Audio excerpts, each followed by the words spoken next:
So, you want to shut down every stock exchange on Earth for an entire year. No trading, no live tickers, no red or green numbers on any phone or screen anywhere. It sounds survivable because companies still make products, employees still get paid, life goes on without anyone checking any stock app. But it is not that simple. What actually happens to the trillions of dollars sitting inside people's retirement accounts the day nobody can price them? Has any exchange in history actually tried a version of this? And why did the last real attempt end with a single trading day erasing what should have taken months to lose? Let's start with the size of what we're freezing. The world's stock markets are worth roughly $155 trillion combined, and the United States alone accounts for about $75 trillion of that, close to half the planet's total public equity value. That money doesn't disappear the moment trading stops. A share of a company is still a share of a company, whether or not anyone's buying it. What disappears is the ability to know what any of it is actually worth and the ability to turn it back into cash. That second part matters more than people expect.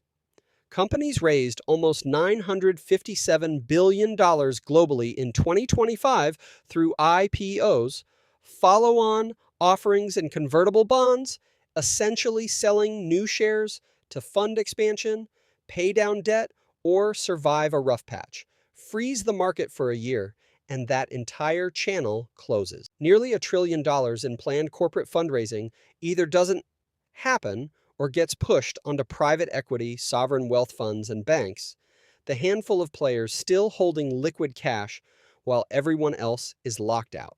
Meanwhile, in the U.S. alone, retirement accounts hold close to $50 trillion, a huge share of it sitting in equity funds inside 401ks and IRAs.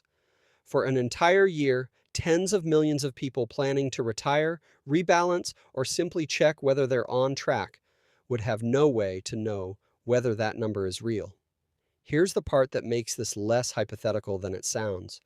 The New York Stock Exchange has actually done this before for the longest stretch in its history. On July 31st, 1914, at the outbreak of World War I, the NYSE shut down completely, fearing that European investors, mainly the British, would dump billions in American securities to raise cash for the war and drain the country's gold reserves.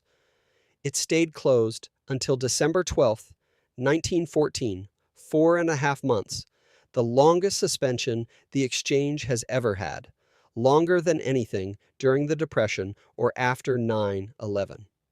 An informal underground market called New Street sprang up within days, quietly keeping real trades moving while the official exchange stayed dark. When the NYSE finally reopened, officials imposed a hard rule: no stock could trade below its closing price from the day it shut. Prices ended up landing roughly where they'd left off 4.5 months earlier. Then, over the following year, the Dow climbed about 73%, as companies like U.S. Steel, DuPont, and Bethlehem Steel saw profits multiply 5 to 10-fold, supplying the Allied war effort. Handled carefully, with a real economy underneath that was actually fine, the closure worked. It bought time instead of causing damage.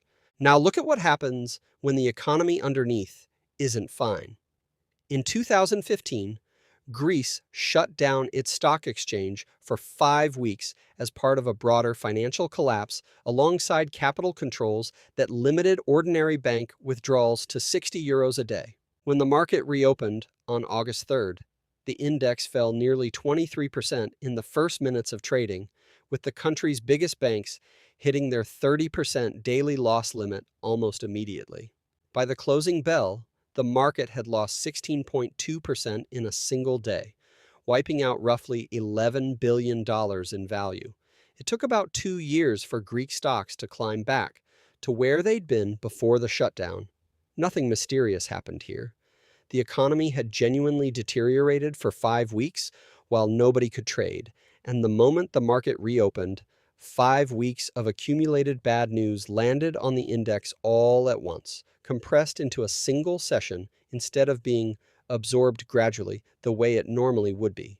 A full year is a different animal from 4.5 months or 5 weeks. It's an entire earnings cycle, a full year of mergers, bankruptcies, product launches, wars, interest rate decisions, and companies quietly going out of business or doubling in value, none of it reflected in a single price anywhere on Earth. The 1914 closure needed a hard price floor just to reopen without a crash. And that floor only held because the underlying business environment genuinely hadn't gotten worse. Stretch the freeze to a full year, remove any hope of holding an artificial floor that long, and you get the Greek reopening on a scale nobody has ever actually tested. A single morning trying to process 12 months of reality that markets normally spread out over 252 trading days. There's a quieter unfairness sitting underneath both of these examples. In 1914, the people trading on New Street during the official shutdown had real prices and real liquidity, while everyone waiting for the exchange to reopen had neither. In Greece, ordinary depositors were capped at 60 euros a day while capital found other ways to move.